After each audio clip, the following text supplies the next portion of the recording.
বিমান বিভ্রাট কাণ্ডে এবার ইন্ডিগোকে 22 কোটি 20 লক্ষ টাকার জরিমানা। ইন্ডিগোর ওপর 22 কোটি 20 লক্ষ টাকার জরিমানা আরোপ করল উড়ান নিয়ন্ত্রক সংস্থা।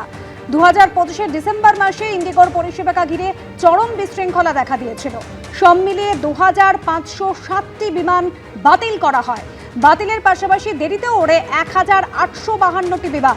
জরিমানার পাশাপাশি সতর্ক করা হয়েছে সংস্থার সিইও এবং সিওওকে। গত শুক্রবারের পর শনিবারও অশান্ত হয়ে ওঠে বেলডাঙ্গা। আর বেলডাঙ্গায় অশান্তি এবং সাংবাদিক নিগ্রহের ঘটনায় গ্রেফতার করা হলো 30 জনকে। বেলডাঙ্গা কাণ্ডে গ্রেফতার করা হয়েছে মূল অভিযুক্ত মতিউর রহমানকেও। সাংবাদিক নিগ্রহে এখনো পর্যন্ত গ্রেফতার করা হয়েছে 4 জনকে। সংবাদ মাধ্যম এবং সোশ্যাল মিডিয়ায় ছবি এবং ভিডিও দেখে এদেরকে চিহ্নিত করা হয়েছে বলে দাবি পুলিশ সূত্রে। সরাসরি কথা বলবে পার্থপ্রতিম ঘোষ আমাদের সঙ্গে রয়েছেন। পার্থপ্রতিম, দুদিন ধরে তাণ্ডব চলার পর 30 জনকে গ্রেফতার করা হয় এবং এখনো পর্যন্ত আর কি খবর পাওয়া যাচ্ছে? সাংবাদিক নিগ্রহের ঘটনায় 4 জনকে গ্রেফতার করা হয়েছে এবং মূল অভিযুক্ত তাকেও গ্রেফতার করেছে পুলিশ। দেখো, পুলিশের তরফ থেকে ছবি প্রকাশ করা হয়েছে। পুলিশের তরফ থেকে যে বিষয়টা বলা হচ্ছে যে মোট 30 জনকে তারা গ্রেফতার করেছে। তার মধ্যে 4 জন রয়েছেন যারা হচ্ছে গত পরশু দিনকে সাংবাদিককে নিগ্রহ করে এবং মারধর করার যে ঘটনা, সেই ঘটনায় অভিযুক্ত হিসাবে সেই 4 জনকে গ্রেপ্তার করা হয়েছে। এবং এই যে 30 জনকে গ্রেপ্তার করা হয়েছে তার মধ্যে পুলিশের তরফ থেকে দাবি করা হচ্ছে যে মতিউর রহমান নামে এক ব্যক্তি, যে ব্যক্তি গত পরশু দিন অর্থাৎ যখন এই মহেশপুর মোড়ে অশান্তির ঘটনা ঘটে সেই সময় এই মতিউর রহমান উপস্থিত ছিল। এমনকি গতকালকে যখন বড়ুয়া মোড়, সেখানে যে অশান্তির ঘটনা ঘটে সেই জায়গাতেই মতিউর রহমানের উপস্থিতি সেটা কিন্তু রয়েছে। এমনকি সাংবাদিক নিগ্রহের ঘটনাতেও গত পরশু দিনকে এই মতিউর রহমান তার কিন্তু ভূমিকা রয়েছে বলে পুলিশের দাবি। এবং সেক্ষেত্রে মতিউর রহমান সহ মোট 30 জনকে পুলিশ গ্রেপ্তার করেছে, তাদেরকে আদালতে পেশ করবে পুলিশ।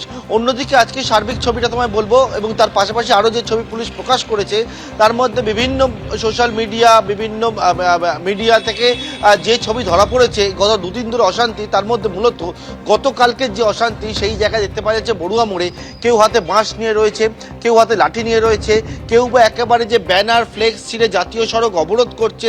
এই রকমভাবে যে অশান্তি করছে তাদেরকে সেই ছবি দেখে চিহ্নিত করা হয়েছে। এবং সেক্ষেত্রে কিন্তু 30 জনকে এইরকম ছবি প্রকাশ করেছে পুলিশ, যাদের গ্রেপ্তার করে, যাদের সরাসরি ইনভলভমেন্ট পাওয়া গেছে এই যে অপরাধের ঘটনা এবং যে অশান্তির ঘটনা সেই ঘটনাতে। এবং তাদের মধ্যে থেকে মোট 30 জনকে এখনো পর্যন্ত গ্রেপ্তার করা হয়েছে। পুলিশ জানাচ্ছে আরও ছবি তারা আইডেন্টিফাই করছে এবং তাদের খোঁজেও কিন্তু তল্লাশি সেটা করা হবে। অর্থাৎ গত পরশু দিন এবং গতকালকে রীতিমতো যে তাণ্ডব চলে, সেই তাণ্ডবের পর প্রায় 30 ঘন্টা কেটে যাওয়ার পর পুলিশ অ্যাকশন মোডে নামে। আজকে সকাল থেকে নতুন করে কোনো রকম কোনো অশান্তির খবর এখনো পর্যন্ত নেই। পুলিশ জানাচ্ছে তারা কিন্তু অ্যালার্ট অবস্থায় রয়েছে বিভিন্ন জায়গাতে। ধন্যবাদ পার্থপ্রতিম।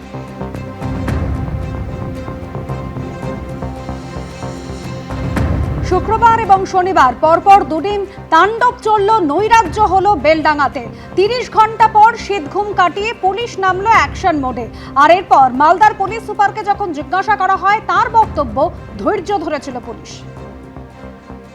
একটা অপ্রিয়, ডেফিনেটলি খুব খারাপ কালকে ঘটনা হলো। তো ওর মধ্যে আমরা অনেকটা চেষ্টা করলাম কি কমপ্লেন পাওয়ার জন্য, বাট কমপ্লেন হতে পারে উনি মেডিকেল ইস্যুতে একটু ইনভলভ আছেন। তো আমরা সুমোটো কেস করলাম। কেস করে আমরা এখন পর্যন্ত 4 জনকে ডিটেইন করেছি। ওখানে যে মেন লিডার ছিল ওর নাম আছে মতিউর রহমান, যে কালকে ও যে রেসপেক্টেড যে লেডি জার্নালিস্ট আছেন ওনার উপর অ্যাটাকের মধ্যে ইনি মেন। কালকে ওই ঘটনার মধ্যে ছিল, আজকেও ছিল সেম বড়মা স্পটে, লেকিন কালকে কিছু করেনি। আজকে যখন মেরেছে, যখন ভিডিও আমরা পেলাম, তখন আমরা যখন কম্পেয়ার করলাম তো উই ফাউন্ড কি এরা ছিল।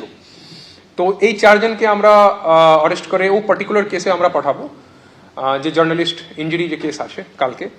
এছাড়া বাকি টোটাল যে 30 জন আছে, 30 জন মধ্যে আমরা এখন যে ডিফারেন্ট মিডিয়া দেখে আমার যে ক্রাইম টিম আছে, সাইবার টিম আছে, ও ম্যাচ করছে কি সবের अगेंस्ट কোথায় কোথায় কোন কোন ভিডিওতে এভিডেন্স আছে, এই ভিডিওতে দেখা যাচ্ছে একে ভাঙচুর করতে, এইসব এরকম করে আমরা ইয়ে করছি। টোটাল 30 জনকে যে তুললাম, ওকে কেস ভেরিফাই করে আমরা কোর্টে পাঠাবো। এবিপি আনন্দ, এগিয়ে থাকে, এগিয়ে রাখে।